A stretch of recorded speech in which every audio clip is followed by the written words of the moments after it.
Nyagasani Yesu nabane namwe.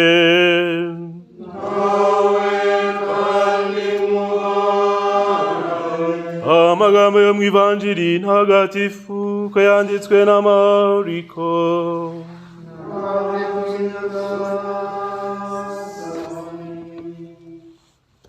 Nuko bagera i Yeriko, igihe agisohoka muri Yeriko ari kumwe n'abigishwa be n'imbaga y'abantu benshi, umuntu w'impumyi witwaga Baritimeyo mwene Timeyo akaba yari yicaye iruhande rw'inzira asabiriza.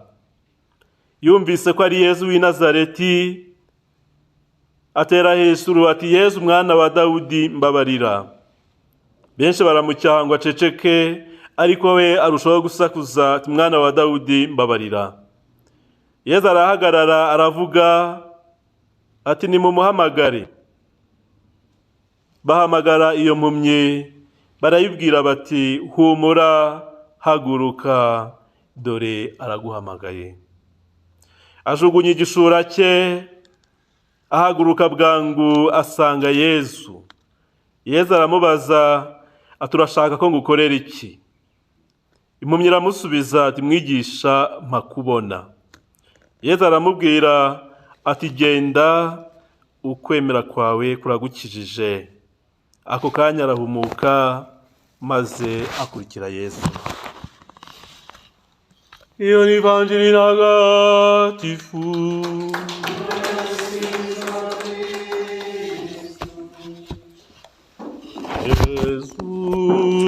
Yesu ubishatse wankiza, ubishatse wankiza, yewe w'impumyi, ubishatse wankiza, ubishatse wankiza, Yesu, Yesu, ubishatse wankiza, ubishatse wankiza. Kristo Yesu akuzwe bavandimwe. Tugeze ku cyumweru cya 30 mu byumweru bisanzwe by'umwaka wa liturujia. Uyu munsi turazirikana urukundo ruhebuje Imana yadukunze mu mwana wayo Yesu Kristo, bityo twese tukaronka ubuzima muri we. Ubwo buzima rero, uwo mukiro Imana ibitanga ku buntu bwayo. Mu Kinyarwanda baravuga ngo Imana iraguha ntimugura, iyo muguze igira gute? Iraguhenda. Mwigisha mpa kubona. Mwigisha mpa kugira gute? Mpa kubona.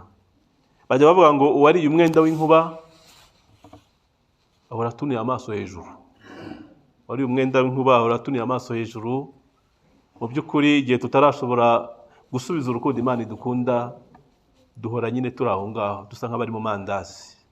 Ariko igihe wabashije kumva urukundo Imana igukunda, ibintu byose bigenda neza. Ndimo tujya turirimba ngo Nyagasani mukiza wanjye, ushimiye urukundo nkunda, umurizi igihe cyose, ukambwira kundi ruhande, itekunyitaho,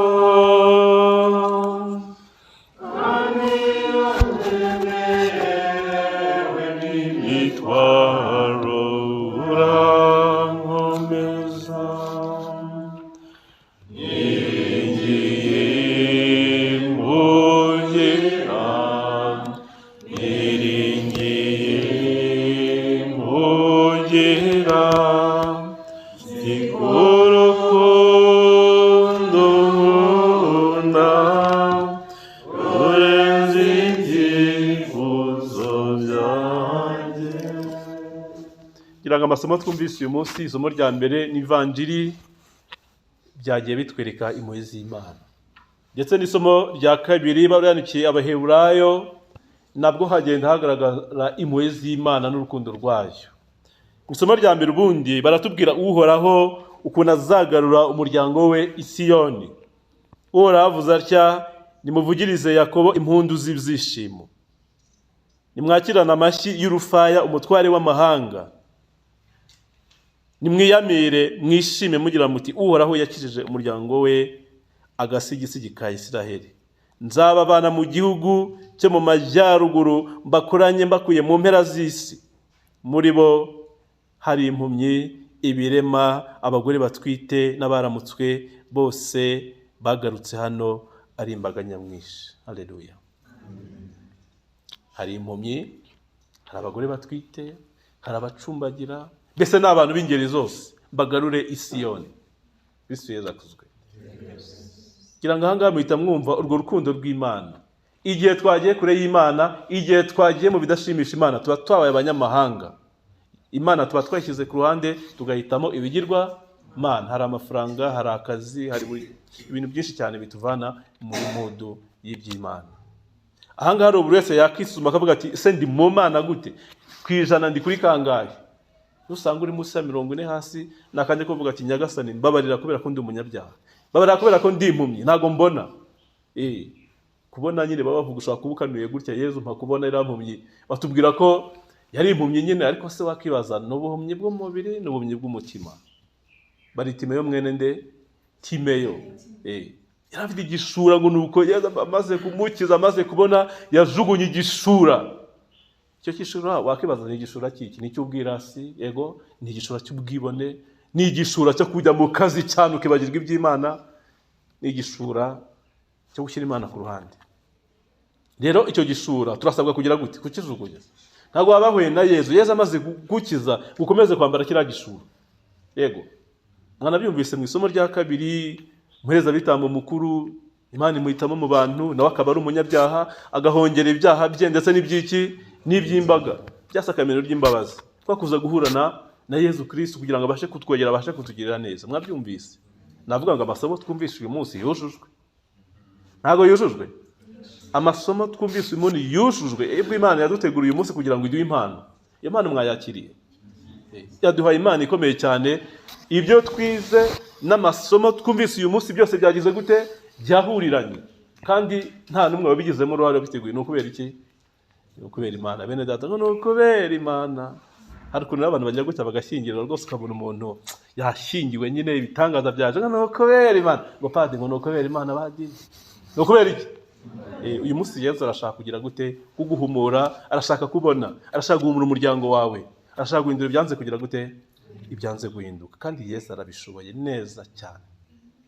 Nababwiye ko nza kubabwira rero ibyorezo bitatu byugarije isi. Icyambere mbabwira ni ukuburira Imana iki? Icyizere. Kuburira Imana iki? Buryo uba warapfuye byararangiye, baranagushyinguye kandi ugenda. Kuburira Imana iki? Icyizere. Kumva ko ibintu byarangiye, ukumva ko isi yagutanze, ukumva ko bakujugunye mu mwobo, ukumva ko bagushyinguye, ukumva ko unuka, nawe ukabyemera koko.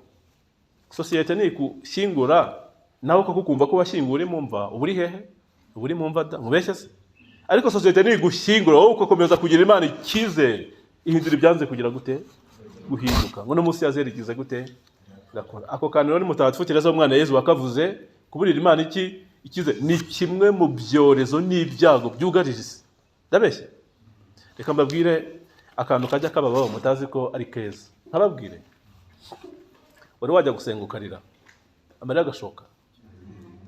Harimo hano ngo ariko mupango naragoye ngo kujya gusenga nkarira, nazirikana ku mateka yanjye nkarira. Ni impano. Ni iki? Ariko uzi wa muntu utajurira na rimwe mu buzima bwe aba ari ikihebe. Naba abantu mwumva bagiye kwiyahura nuko badashobora kuzirikana ku mateka yabo ngo barire. Bagire gute? Ugoma wambaye cya gishuru utabashije gusenga ngo urire, cyangwa gusura mu mateka yawe ngo ugire gute? Urire. Uhora ubabaye, uhora uremerewe. Ndabeshya? Ariko igihe wagiye gusaba penitence ukarira, igihe wagiye gushengerera ukarira, igihe wagiye mu nguri yawe ahantu hatuje ugasenga Imana yawe, ugasura mu mateka yawe ukarira, na Yezu Kristo uba uri kubohoka, uba uri kwakira ingabire z'iki? Z'Imana. Hari umuntu uhanga wavuze ngo igihe muzashaka Yezu nta musaraba, Yesu mwamubonye ku musaraba. igihe muzashaka Yesu utubura imigati, Yesu ukiza abarwayi, Yesu ukora ibitangaza, atari Yesu wababaye, yego, igihe nikigera muzabona imisaraba nta Yesu. Muri ko kumva neza ku kantu? Mu gifaransa bavuga lorsque vous voulez voir Jésus sans croix, vous allez trouver des croix sans Jésus. Igihe uzashaka Yesu utubura imigati, Yesu uguha ibyo kurya, Yesu uguha amafaranga, yego, Yesu uguha urubyaro, Yesu uguha urushako, ugashaka Yesu uwo nguwo gusa, atari Yesu wa wundi wababaye ariko ku munsi wa gatatu wapfuye, ku munsi wa gatatu wazutse, ntabwo bizavamo. Yego, kugira ngo tugere kuri Pasika ku byishimo nuko tuba twanyuze kwa gatanu mutagatifu. Yego, mbere yuko ugera ku musaraba cyangwa ugera ku byishimo, uzabanza mbere yuko uhura na Simoni ugutwaza umusaraba, ugomba guhura mbere na mbere na Yuda ukugambanira. Ko nakana mujye mukazirikana, si byose anakugambanira mu buzima, ariko hari n'abandi bazagutwaza iki? Umusaraba. Yesu arimo.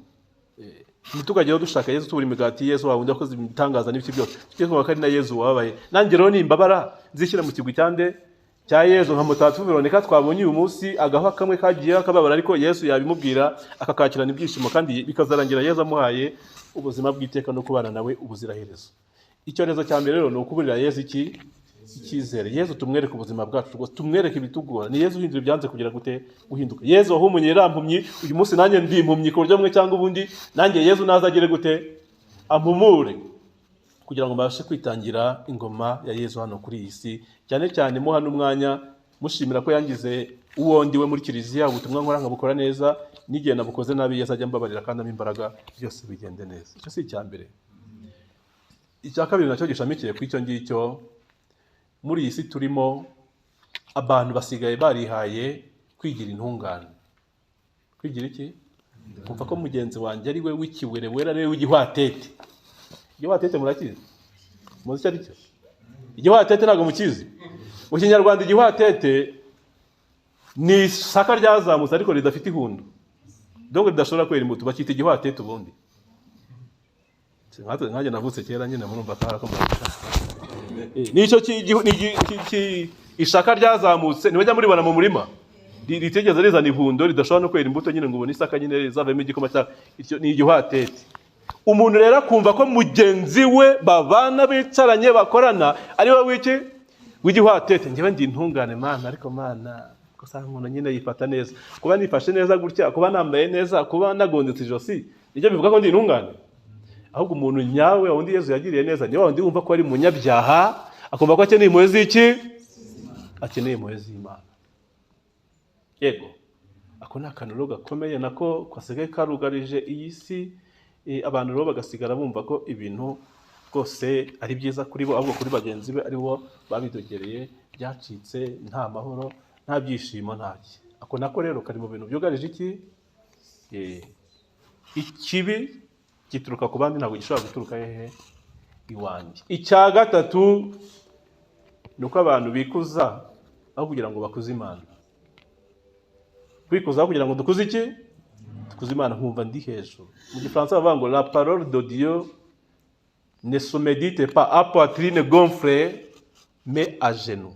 Ijambo ry'Imana ntabwo tuzirikana twareza agatuza, turizirikana neza twicishije bugufi. Icyubahiro ni icyande? Icyubahiro ni icy'Imana.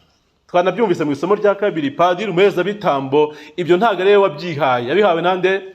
Yabihawe n'Imana, ariko nawe agomba kwicisha bugufi. Impamvu Imana yatoye umuherezabitambo mu banyabyaha kugira ngo ahongere ibyaha bye n'iby'imbaga, yego, kwari kugira ngo abashe kunga abantu n'iki? N'Imana. Ababera ikiraro, ababera itorosho. Padiri mu sakramento ry'imbabazi bameze nk'itorosho. Yego, hano handi uragenda ugatoroshona, ukagenda ukagira gute? Ukamesa, ukongera ukaza ugahanagura, nuko bibi. Padiri rero yamutoye ari umuntu w'umunyabyaha kugira ngo yicishe bugufi kandi abashe no kwakira abantu bahuze n'iki? N'Imana mu mugambi wabo wo gucungura iyo mbaga. Uyu munsi rero kuko twese turi abanyabyaha, twese turi abanyantege nke, nimuze dusabirane bamwe ku bandi kugira ngo Yesu tumwereke ibyacu, aduhumure kuko turi impumyi ku buryo bumwe cyangwa ubundi, adukize icyo cyubahiro, adukize icyorezo cyo kuburira Imana iki? Icyizere no kumva ko ibyacu Imana itabishoboye, ahubwo tukitotomba tukivovota ku bumwe cyangwa ubundi. Ndabashimira rero ko mwaje, nimwe mwizanye, hari wabazanye mwizanye byumvikana muyobowe n'Imana Yesu Kristo abinjiremo tumuhe umwanya wa mbere kandi ayobora intambwe zacu aduha ibyishimo aduha amahoro. Nabundi igihe uzaba usenga ukarira ugasuka amarira uzirikana ko ari impano Yesu yagize gute yaguhaye. Cyangwa nigeze ndira rimwe nabwira cyari cyabaye nigeze njya gushyingura umuntu twiganye n'umudamu wari wapfushije impanuka ikimodoka cyaraje mu kavatiri barimo kirahonyora yihonyora ka modoka umugore n'akana kamwe yari afite bose barapfa hasigara umugabo uruduru. Twagiye gushyingura i Rusororo mu bantu bose bari mu kiliziya njyegeje rutararize kandi nari nkibapadiri pe ndi gatoya cyane ndumva ndakantu ka feke ariko Imana ibasha gabire rutura ibazi padiri yarize nyine gusa imbaga bigenda gute barariza ngo ndasigara ndavuga ati rero Imana hari gitanga imbaraga mu gihe gikwiye yego bazonyiza kurira ndikwira nanjye nkitura mu mba cyari kuba ari ikibazo nyamara naje kurira igihe twigeze dukora umwitozo kandi ari igihe uyoboye isengesho dukora umwitozo wo kwandika kuko nababwira ngo buri wese yandike amateka ye agapapuro katagize ikintu cyanditseho murakabona hano wandikeho ibyishimo wahuye nabyo mu buzima bwawe kuva wamenye ubwenge kugeza amagingo aya ngaya yego ahandi uze kwandikaho ibyagukomerekeje nurangiza ubiture Yesu ku musaraba. Turi kumwe bana baragiye ibyishimo ndagushima Mana kwa mpavuze barishima. Umwitozo wa mbere urarangira bageze ku mwitozo wa kabiri ku byadukomerekeje aho nanyuraga hose nabonaga abantu barize bararira uranye ndabyandika mu gihe cyo gutura ninjye wabanje rero ngo nanjye ngo ndi umuntu ukomeye nyine ndagenda ndapfuka imbere y'umusaraba abaro scotch ukagenda nyine ukagashyira ushaka wagashyira ku mutwe wagashyira umurovo aho bati ku icumu ku birenge aho ushaka gushyira aho ngaho. Naragiye sinamenye amarira yaturutse abakecuru bazana ibitenge bakajya bampanagura narize numva ndakabuka si byose ndakantu ka feki kari aho ngaho kanyabyaha tumva ndi umuntu ntacyo ndicyo ndafite iki ndafite Yesu mu buzima bwanjye sibyo niko nabonye burya ko kurira biruhuka. Icyo gihe natashye numva nabyibushye mfite nk'ibiro 730 kandi icyo gihe nari mfite nka 73 ariko ndumva nabyibushye nabaye umuntu munini numva hari ikintu kindemereye cyari nikoreye cyageze gute cyamvuyeho nuko ntashimira Imana. Abakristo bo bagezeho Mana bararira kiliziya bagombye kwikropa iminsi 3 ariko ni byiza mu gihe wasenze ukarira ukumva ko hari cyagishura Baritimeyo yari yambaye cyamuvuye cyangwa se yajugunye ugasigara umvumetse nk'akanyugunyugu imbere y'Imana sibyo. Ndagira ngo rero uyu munsi buri wese mu gutugira igitambo cy'Ukaristiya nabwo ko ari amaturo 3 hari ituro ry'umugati na divayi dutura hari ituro twazanye dushyira mu gaseke ariko nanjye ubwanye ndituro nyagasaba mpindure angire igikoresho cy'impuhwe z'Imana mbashe kwamamaza ijambo ry'Imana ariko namamaze n'impuhwe zande namamaze n'impuhwe z'Imana. Baritimeyo twumvise uyu munsi twumvise icyamubayeho nuko amaze gukira yagiye asingiza iki yagiye asingiza Imana nta kindi yakoze. Icyerekana rero ko uyu munsi nawe wakize wahumutse nuko ugenda usingiza iki genda usingiza Imana kandi ukabwira n'abandi ibyo waronse n'isengesho ibyo waronse uyu munsi n'umukiro wahawe. Mbifurije gukomeza kuzirikana ibyiza bya Nyagasani mu buzima bwanyu bwa buri munsi mu butumwa mukora muri kiliziya kandi Nyagasani ajya bahembera igihe mufata mujya mu by'Imana nayo ijya hehe ijya mu byanyu ibaye imbaraga ibaye n'umugisha kubera ko murawukwiye. Dukomeze rero gusana namwe kubandi mu gitambo cy'Ukaristiya kugira ngo ibyo dukora neza Nyagasani abidukomereze ibyo dukora nabi abitubabarire kandi aduhe n'imbaraga zo kuba ingirakamaro muri kiliziya ye. Turaza gusoza rero dusabirana bamwe ku bandi dufatanya ibiganza kugira ngo Roho Mutagatifu atumanukireho kandi tuzere imbuto uko bwije nuko bukeye. Nyagasani Yesu ubuzima nta wundi wo kwiringira atari wowe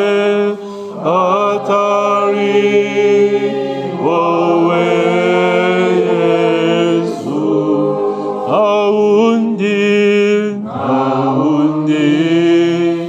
wo kwiringira oya nawe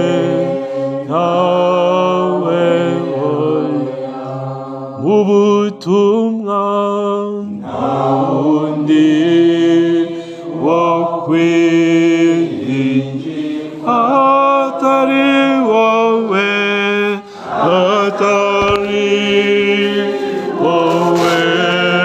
Yesu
okwiringi atari wowe, atari wowe Yesu, ntawundi wokwiringirwa, oya oya oya nawe nta wundi wo kwiringirwa wasibye we Nyagasani Yezu, kandi turabizi ko byose bishoboka iyo utegetse. Uyu munsi Nyagasani tuje imbere yawe turi nk'impumyi zitabona, tuje imbere yawe kubera ko tutari intungane, dupfukanye imbere y'ubwiza bwawe kugira ngo tubabarire kandi duhe imbaraga. Turakwiyeretse Nyagasani, hari ubutumwa wadushinze muri kiliziya, turagusabye ngo duhe imbabazi n'imbaraga, turagusabye ngo uhindure ibyanze guhinduka mu buzima bwacu, turagusabye ngo uhindure ibyanze guhinduka mu miryango yacu, turagusabye ngo uhindure ibyanze guhinduka mu mibereho yacu ya buri munsi. Yezu Kristo, hari byinshi bidukomeretsa, Yezu Kristo, hari byinshi bitugora, ariko muri aka kanya twaje, hari ibishura Nyagasani twitwikiriye, turagusabye ngo uduhe kubijugunya mu izina ryawe. Ibyo bwerasi, ibishura by'ukwiheba, ibishura byo kwigira intungane, twumve ko turi abanyabyaha bakeneye impuhwe zawe. Tugushimiye ko uyu munsi watwumvise, tugushimiye ko uyu munsi wabanye natwe, tugushimiye ko uyu munsi watuzanye hano kuri uyu musozi mutagatifu, kugira ngo tuvuge izina ryawe, kugira ngo tukwereke ibyacu byose, kugira ngo tukwereke ubutumwa waduhaye, kugira ngo uduhe kubusohoza neza amahoro, kandi kugira ngo iyi si turiho uduhe kuyibaho neza, maze umunsi tuzayiveho neza, dusiga abacu neza, tugusange we Mwami w'ineza, dusanganize ibyishimo mu ngoma yawe. Aka kanya rero turakakweretse, tugiye gutuza, ariko we ntabwo ujya utuza.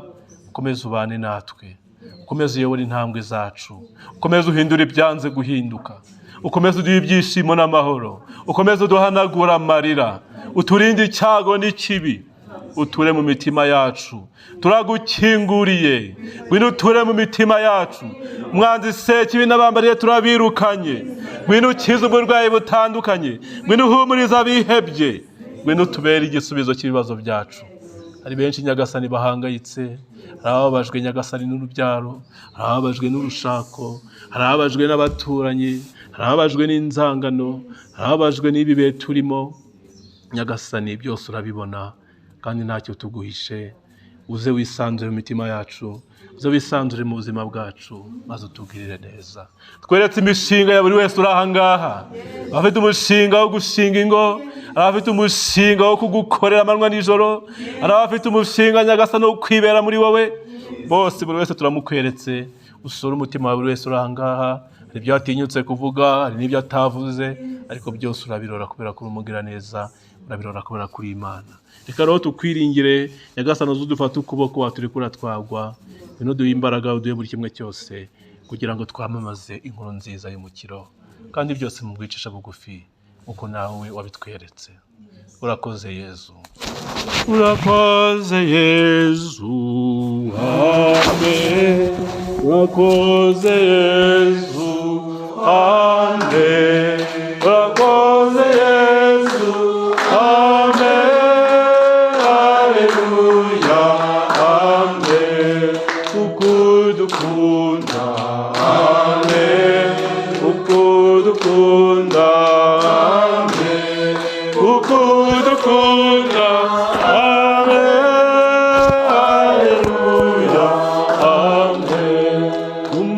kumana natwe, kumana natwe, kumana natwe, haleluya, amashyi menshi, dushima Imana, urakoze Yesu, haleluya, urakoze Yesu, habwa ikuzo.